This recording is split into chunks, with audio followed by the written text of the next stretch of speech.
नमस्कार, स्वागत है आपका धर्मधारा में। आज इस वीडियो के माध्यम से बात करते हैं कि सम्मोहन क्या होता है और ये किस प्रकार कार्य करता है। कई लोगों के मन में ये जिज्ञासा होती है कि सम्मोहन क्या वास्तविकता में होता है, और होता है तो कैसे इसको किया जाता है या कैसे इसका प्रोसेस होता है। जो मॉडर्न साइंस है उसमें सम्मोहन को हिप्नोटाइज करना भी कहा जाता है। जब आप किसी को हिप्नोटाइज कर देते हैं तो उससे आप अपना कोई भी कार्य करवा सकते हैं। देखा गया है कि जो बड़े बड़े अपराधी होते हैं उनके ऊपर जो सम्मोहन करता रहते हैं उनको बुला करके उनसे कुछ जो भी रहस्य हैं या अपराध की जो गतिविधियां हैं उनके बारे में जानकारी ली जाती है। खैर, ये दूसरा विषय हो जाएगा। पहले तो जान लेते हैं कि सम्मोहन क्या है और किस प्रकार ये कार्य करता है। जब एक व्यक्ति दूसरे व्यक्ति की बुद्धि के ऊपर नियंत्रण पा लेता है तो उसे सम्मोहन कहा जाता है। सम्मोहन आंखों के द्वारा, हाथों के द्वारा, मानसिक तरंगों के द्वारा किया जा सकता है। और अब साइंस में कुछ ऐसे इंस्ट्रूमेंट भी हैं जिनसे सम्मोहन हो जाता है, लेकिन जो वास्तविक सम्मोहन है और जो हमारे ग्रंथों में वर्णित है वो मंत्रों द्वारा होता है और मंत्र ऊर्जा द्वारा होता है, जो कि एक साधक निश्चित अभ्यास से प्राप्त कर लेता है। शास्त्रों में वर्णित है कि जो साधक रहते हैं उच्च कोटि के, वो ध्यान की अवस्था को जब पा जाते हैं तो वो किसी का भी सम्मोहन करने में सक्षम हो जाते हैं। जिनको खेचरी मुद्रा सिद्ध होती है वो भी दूसरों का सम्मोहन कर लेते हैं। दुर्गा सप्तशती में कुछ ऐसे मंत्र हैं जिनको निरंतर जाप यदि आप करें तब भी आप सम्मोहन शक्ति को पा लेते हैं। और कुछ महाविद्याओं के ऐसे मंत्र हैं उनसे भी सम्मोहन शक्ति को पाया जा सकता है, लेकिन ये डिपेंड करता है निरंतर अभ्यास के ऊपर। यदि आप ये सोचेंगे कि मैं 10 दिन, 11 दिन, 21 दिन या कुछ एक दिन जो है किसी मंत्र का जाप करूंगा और सम्मोहन करता बन जाऊंगा, तो ऐसा नहीं है। साइंस में निश्चित समय के दौरान यानी एक पार्टिकुलर प्रैक्टिस के बाद ही इसको सीखा जा सकता है। साइंस की बात करें तो इसमें कुछ एक वर्ष लग जाते हैं, लेकिन अगर हमारे ग्रंथों की बात करें और उनके मंत्रों की बात करें तो 6 महीने से 8 महीने के अंदर कोई भी व्यक्ति निरंतर मंत्र जाप के अभ्यास से सम्मोहन करता जो है बन सकता है। जिनकी वाणी सिद्ध होती है उनको भी सम्मोहन कर्ता के रूप में देखा जा सकता है, क्योंकि जिसकी वाणी सिद्ध है उसको जो कोई भी सुनेगा वो उनसे सम्मोहित हो ही जाएगा।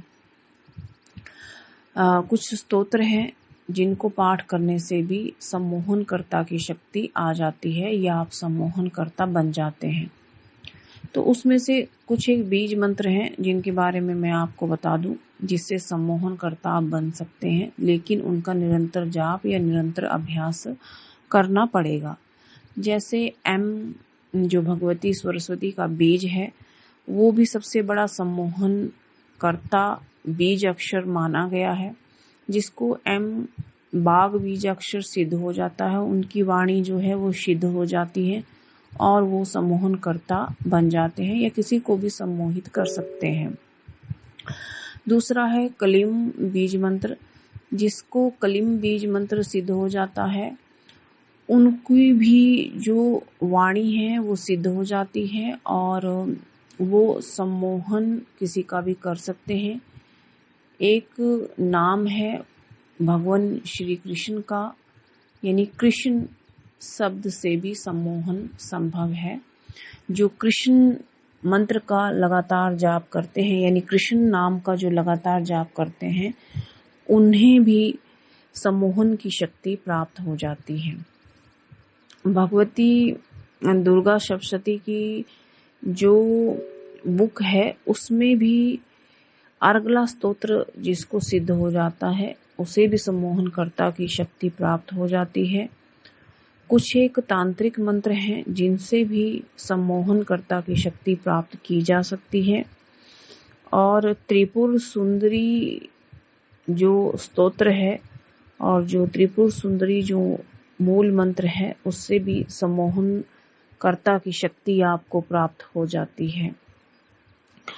जो सम्मोहन शब्द है उसका वास्तविक जो अर्थ है कि ये किसी की पर्सनैलिटी को डोमिनेट कर देना और उसके ऊपर हावी हो जाना, जो चाहे वो उससे करवा लेना। पहले कई ऐसे तांत्रिक हुआ करते थे जिनके पास ये शक्ति रहती थी और वो बहुत सारे लोगों को, गांव के लोगों को डोमिनेट कर लेते थे सम्मोहन की शक्ति से और वहाँ की स्त्रियों का शोषण भी करते थे और धन की उगाही वगैरह भी करते थे। लेकिन जो सम्मोहन की जो शक्ति है अगर उसका वास्तविक उपयोग या अच्छा उपयोग यदि आप नहीं करेंगे तो धीरे धीरे ये शक्ति चली जाती है। वैसे जो स्वामी विवेकानंद हैं उनको भी एक विशेष सम्मोहन की शक्ति हासिल थी जो उनके निरंतर जाप और अभ्यास का प्रतिफल कहा जा सकता है। देखिए, अटल बिहारी वाजपेयी जी के अंदर भी ये शक्ति मानी गई है। अगर हम लेटेस्ट बात करें तो हमारे जो प्रधानमंत्री जी हैं उनकी वाणी में भी एक सम्मोहन की शक्ति है। जब वो बोलते हैं तो एक सम्मोहन पैदा होता है और वो इसलिए क्योंकि वो महाकाली के भक्त हैं और उन्हें महाकाली बीजाक्षर सिद्ध है। ये एक अनुमान है, बाकी ये तो सभी जानते हैं कि वो महाकाली के भक्त हैं। बहुत सारे और भी तांत्रिक मंत्र रहते हैं जिससे सम्मोहन की शक्ति हासिल की जा सकती है। यदि आप निरंतर खेचरी मुद्रा का अभ्यास करें तब भी ये शक्ति आपको मिल सकती है। लेकिन सम्मोहनकर्ता की शक्ति इतनी आसानी से नहीं मिलती है, निरंतर अभ्यास से मिलती है और जब ये आपको मिलती है तब आपको इसका दुरुपयोग नहीं करना चाहिए। अगर आप सभी को ये वीडियो अच्छा लगा हो तो लाइक और शेयर करें, हमारा ये चैनल सब्सक्राइब करें। धन्यवाद।